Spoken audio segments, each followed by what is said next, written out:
Poetry of the American Revolution, written by Terry Miller Shannon. Introduction. In 1776, representatives of the 13 colonies signed the Declarations of Independence, proclaiming they were free and independent of Great Britain through. The colonies became an union of states called the United States of America. The new union of states needed to devise a system of government. Delegates from the states began to draft a plan for the new government. It would take 5 years to establish the plan within the new union of states because the war with Great Britain. However, it would take another 40 years and another war with Great Britain for this new union to feel united. The Article of Confederation. In 1777, delegates at the Second Continental and Congress agreed to send new plans for government to the states for review. The document detailing the plan would become known as the Articles of Confederation. Each did not refer to the United States as a nation, but as a firm league of friendship between 13 states. The document set up a weak federal government and strong place for state governments, like the states, like the power given to them under the article.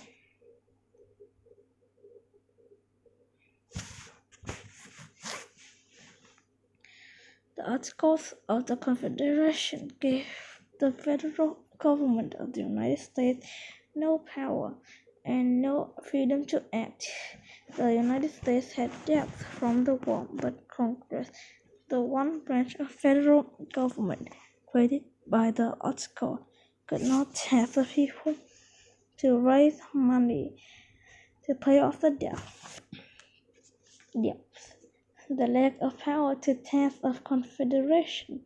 More law flaws could be seen in the next few years. A president's Congress but had to know what to make decisions. Congress also did not have the power to change the article.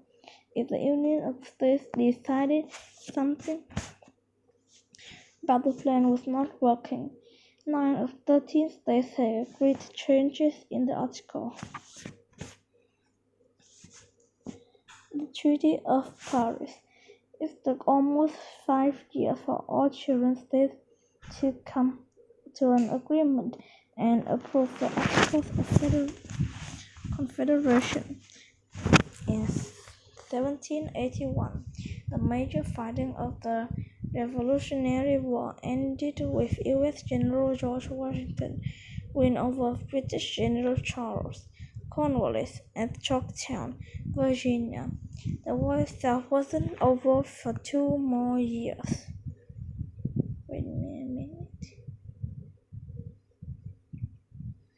Representatives from the United States and Great Britain discussed peace terms in Paris, France, from the middle of 1782 until the Treaty of Paris was signed on September 3, 1783.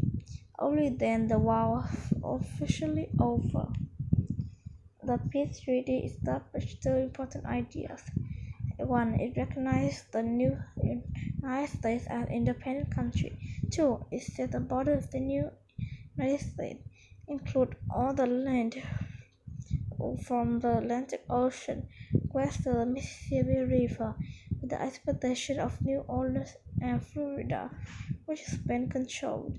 The United States northern border was set at the Great Lakes and along the border of Quebec and Nova Scotia.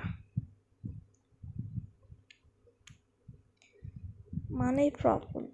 Once the Revolutionary War was over and the Treaty of Paris signed, the United States had terrible money troubles.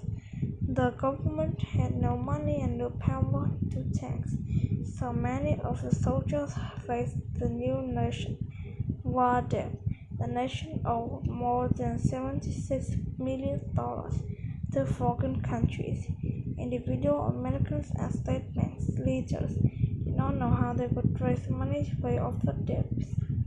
In Massachusetts, money problems inspired a rebellion. Some farmers who fought for independence lost their farms. They were imprisoned because they could not pay their debts. In 1786, the annual said, and about 1,000 other people marched to the town of Springfield, Massachusetts, then headed them to Boston. The U.S. Army met them there, and the gunfire was exchanged. Some of the workers were tried and hanged. Some of them were not punished. Shays' rebellion made it clear to leaders that a stronger federal government was needed. Constitutional Convention. To solve the many problems of the United States, 55 men arrived in Philadelphia, Pennsylvania, for a meeting at Independence Hall in May 1787. The goal of the meeting was to change the Article of Confederation to make a stronger federation government.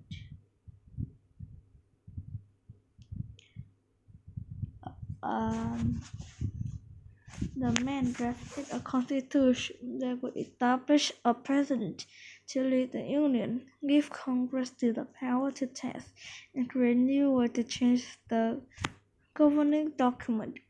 12 of the 13 states sent delegates. Each delegate was an influential leader in his own state and most involved, including the unions, sometimes called founders.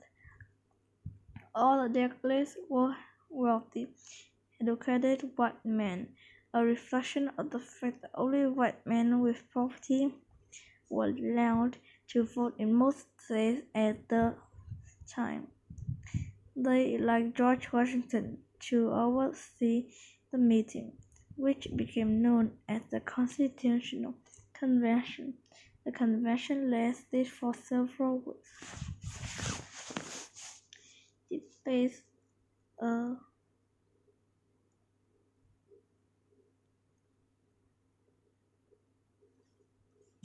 Debates over the revisions to the Article of Confederation raised tempers on two issues. The first issue was the representation. More representatives in Congress could equal more power. Two plans were proposed. One based representation on population, which meant more the representatives per states with more people. The other plans made representations equal for all states. The second issue was slavery. Enslaved people, black people, were treated as a property. Enslaved people were forced to live without freedom, often in terrible conditions and once without pay. 7 states wanted to ensure that they could retain the institution of slavery. They also wanted to have enslaved people counted for no rights and could not vote. The delegates for southern states thought that by counting enslaved people for representations, the state would be more equal footing with the northern states. The delegates developed the 3-5 compromise on both representation and slavery. For representation, they called 2 houses of Congress. In the Senate, all states would be equally representative. In the House of Representatives, states would be representative on them. population. On the issue of slavery, the delegates praised Congress for making any changes to control slavery for 20 years, and they also agreed to count each enslaved person every fifth of the person. When deciding how many representatives each state would get. Delegates also have debated how much power the presidents should have. They developed a system of checks and balances to give each branch of the government equal power. Three branches were proposed in a legislative branch with two houses of Congress, an executive branch with a system of courts to enforce laws, a system to change the Constitution was also built into the document.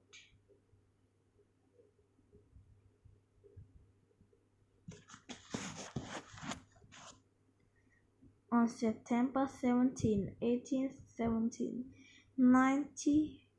39 delegates of the convention signed the Constitution and sent it to the state for a vote.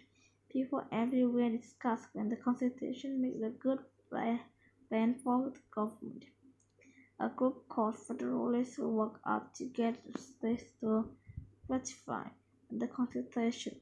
Another group called the Anti-Federalists was against it becoming the law of the land. The Anti-Federalists said the Constitution needed to list the people's rights that could not be taken away by the government. Eventually, the Federalists and the Anti-Federalists reached an agreement that included 10 changes to the Constitution, which were the Bills of Rights. The Bill of Rights guaranteed the right to free speech, freedom of religious practice, freedom from state religion, and other rights.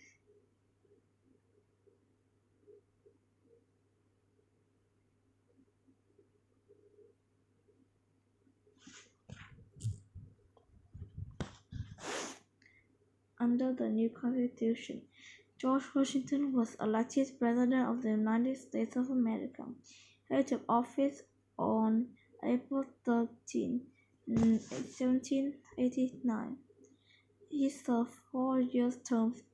He served 2 4-year terms as president.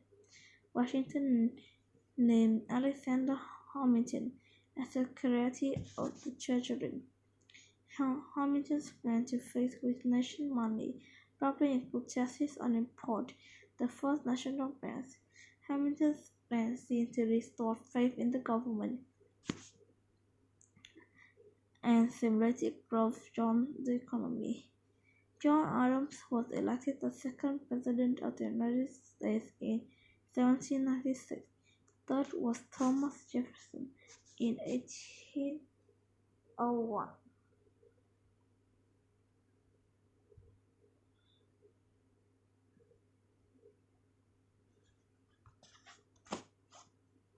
Arguments over land. Another problem that faced the new country is how to divide up the enormous amount of land in the United States gained after winning the Revolutionary War. States governments claimed lands to the west, even though they had been inhabited by indigenous people.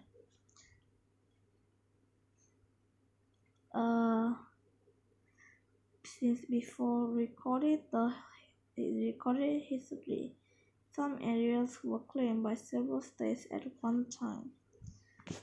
The Land Ordinance of 1785 spelled out how to divide the new lands into townships and sections. Many sections were to be sold to settlers. Other sections were set aside for the government and public school. In 1787, Virginia State Delegate Thomas Jefferson designed the Northwest Ordinance, which listed rules for how the new state should be created in the North Territory. It ensured that the United States would not host colonies as Britain had done.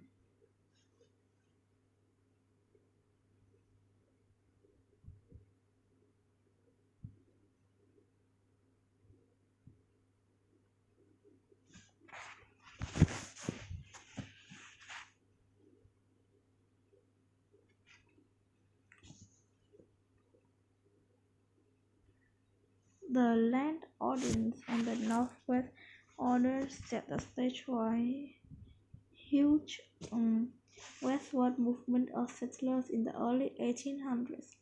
To make the expansion easier, roads, canals, and railroads were built. The nation was expanding rapidly, and the new government was keeping up with the pace. Debt was being paid and a division of power for the new government was established.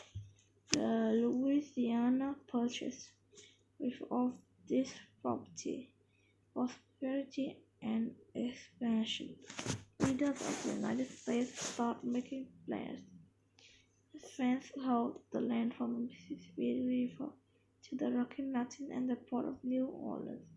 The U.S. citizens could not use the Mississippi River uh, or the port of New Orleans to move crops to Napoleon Bonaparte, France Empire, to try to buy New Orleans.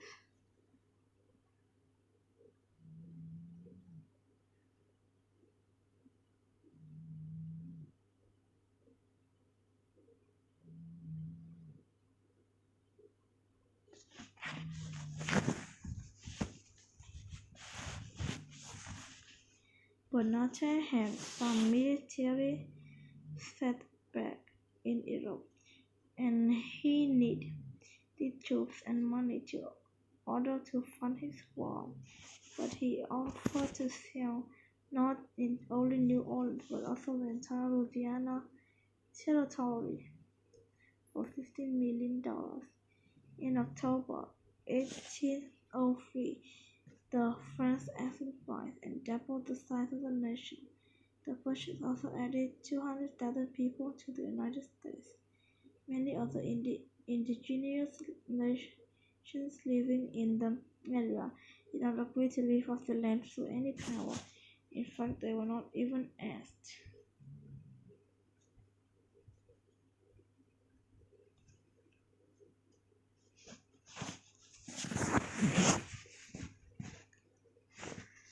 Exploration and War. In May 1804, President Thomas Jefferson sent two Army officers, Meriwether Lewis William Clark, plus a 45-member group to find a route across the continent. They would explore the Louisiana Territory and report back. The Sacagawea were a Flemish goal served as an interpreter for the group and helped the expedition succeed. After more than 2 years and hundreds of samples, with journals, drawings, and hundreds of samples of plants from animals from their travels, the expedition would lay down the ground for seizing landing in the West. The impact of the many different groups of indigenous people who already lived there. While Lewis Clark explored the new Western Territory, the United States, and Old Ally France fought raging war with Great Britain. President Jefferson kept the United States out of the war. When James Madison became president in 1808, he hoped to do the same.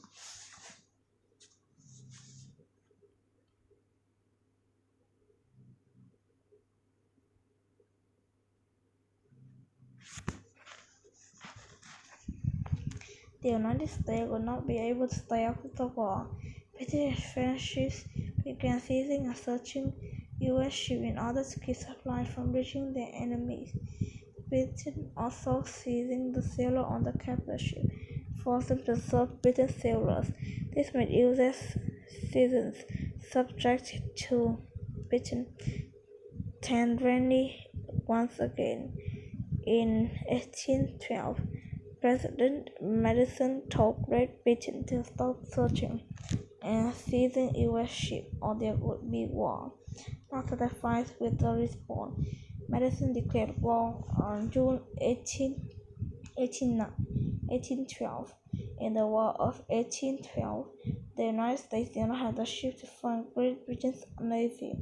An invasion conquered British-controlled Canada failed. For 2.5 years, the United States remained at war with Great Britain. On December 24, 1814, the two countries signed a peace treaty to end the war. The United States engaged in one more battle against the British after the official end of the war. On January 8, 1815, Americans decisively won the Battle of New Orleans under General Andrew Jackson. Almost 300 British soldiers died, and the U.S. death toll was less than 20. The victory of the Battle of New Orleans made it clear that the United States would not let Britain truly control the western part of the country. It also made U.S. citizens feel as they had won the war. In truth, neither side was victorious. Many of the most important outcome was that the late victory made the United States of America feel truly united as one nation.